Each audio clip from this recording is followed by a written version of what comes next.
Hello guys, मैं करिश्मा again new video के साथ में। गाइस आज का हमारा नया टॉपिक है दैट इज़ फाइलम कॉलेंट्रेटा के बारे में।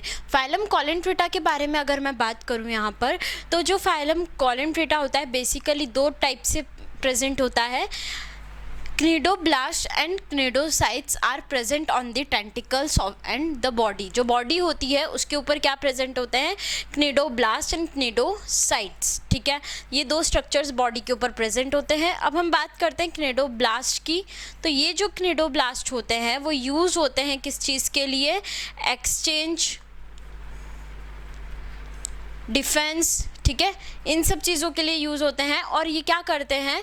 कैप्चर करते हैं प्रे को। ठीक है, तो मतलब ये कि जो हमारे क्निडोब्लास्ट होते हैं, ये क्निडोब्लास्ट क्या करेंगे?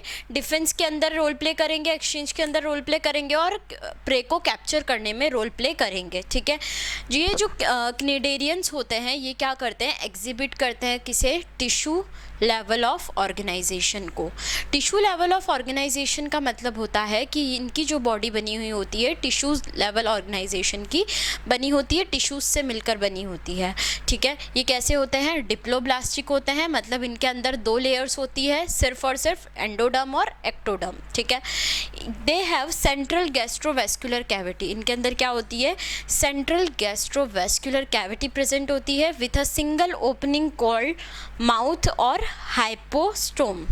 ठीक है, क्या होती है? एक सिंगल ओपनिंग होती है जिसे कि हम क्या बोलेंगे? माउथ। ठीक है, और हाइपोस्टोम। उसके बाद में हम देखेंगे कि डाइजेशन की जो प्रोसेस होती है कॉलेंट्रेट्स में वो कैसी होती है?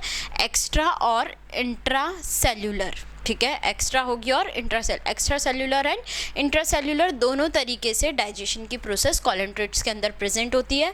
ये जो हमारे क्निडेरियंस होते हैं ये एग्जिबिट करते हैं दो बेसिक बॉडी फॉर्म्स को। ठीक है, किस टाइप से? दो बेसिक बॉडी फॉर्म्स होते हैं। First is polyp and the second one is medusa. ठीक है, तो पॉलिप और मेड्यूसा बेसिकली कुछ जो हमारे ऐसे कॉलेंट्रेट्स होते हैं वो कैसे होते हैं? हाइड्रा के फॉर्म में होते हैं, हाइड्रा के शेप में प्रेजेंट होते हैं। और कुछ जो होते हैं हमारे वो अम्ब्रेला स्ट्रक्चर के अंदर प्रेजेंट होते हैं। ठीक है, तो और जो हमारे कॉलेंट्रेट्स जो दोनों फॉर्म के अंदर प्रेजेंट होते हैं, ये दोनों फॉर्म्स के अंदर जो कॉलेंट्रेट्स प्रेजेंट होते हैं वो क्या करते हैं? एसेक्सुअली जो उनका पॉलिप होता है वो प्रोड्यूस करता है मेड्यूसा को। ठीक है, मतलब हो क्या रहा है? एसेक्सुअली पॉलिप जो है वो क्या प्रोड्यूस कर रहा है? मेड्यूसा। ठीक है, और ये मेड्यूसा सेक्सुअली मेड्यूसा किसको प्रोड्यूस कर रहा है? पॉलिप को। ठीक है, इस तरीके से इसके अंदर फॉर्मेशन होता है। मतलब बेसिकली हो क्या रहा है कि जो एसेक्सुअल है, एक सेक्सुअल रिप्रोडक्शन के अंदर जो पॉलिप है वो मेड्यूसा को प्रोड्यूस कर रहा है और सेक्सुअल रिप्रोडक्शन के अंदर जो मेड्यूसा है वो पॉलिप को प्रोड्यूस कर रहा है।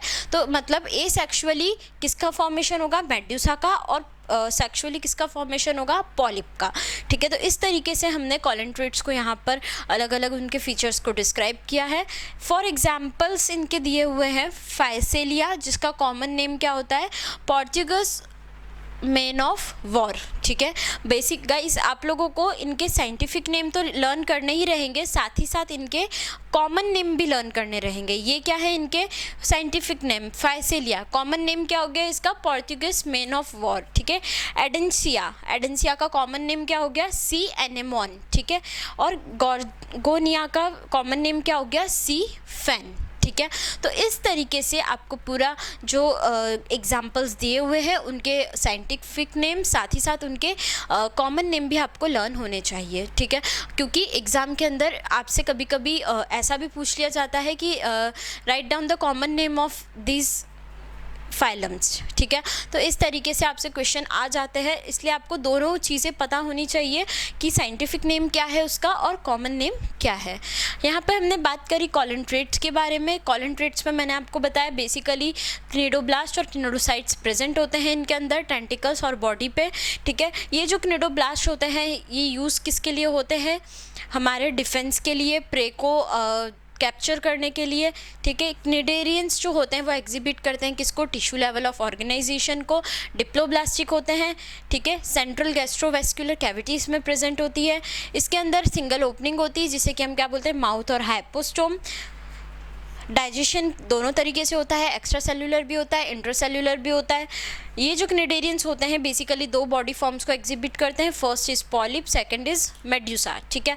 मतलब हम ये बात करें कि जो हमारे कॉलंट्रेट्स होते हैं बेसिकली वो किस टाइप में प्रेजेंट होंगे, कुछ जो होंगे वो हाइड्रा के स्ट्रक्चर के फॉर्म में प्रेजेंट होते हैं, कुछ अम्ब्रेला के स्ट्रक्चर के फॉर्म में प्रेजेंट होते हैं, और जो कॉलंट्रेट्स दोनों स्ट्रक्चर्स फॉलो करते हैं तो वो जो कॉलंट्रेट्स रहेंगे वो क्या करेंगे, सेक्सुअली और एसेक्सुअली दोनों रिप्रोडक्शन करेंगे, और एसेक्सुअली वो पॉलिप से मेड्यूसा प्रोड्यूस करेंगे। मतलब एसेक्सुअली क्या होगा, पॉलिप किसे प्रोड्यूस करेगा, मेड्यूसा को, और सेक्सुअली मेड्यूसा प्रोड्यूस करेगा पॉलिप को, ठीक है। यहाँ पे हमने एग्जांपल देखे, Physalia Portuguese of man of war, Adamsia sea anemone, Gorgonia sea fan, ठीक है। तो इस तरीके से हमने देखा पूरा कॉलंट्रेट्स के बारे में। कॉलंट्रेट के बारे में हमने पूरा इस वीडियो में कवर कर चुके हैं। नेक्स्ट वीडियो में हम नेक्स्ट फाइलम के बारे में पढ़ेंगे। आपको इस वीडियो के अंदर कोई भी डाउट आए प्लीज़ कमेंट कीजिए। हमने ऑनलाइन होम ट्यूशन भी स्टार्ट किया है, मोर इन्फॉर्मेशन के लिए डिस्क्रिप्शन में चेक कीजिए। Thank you so much.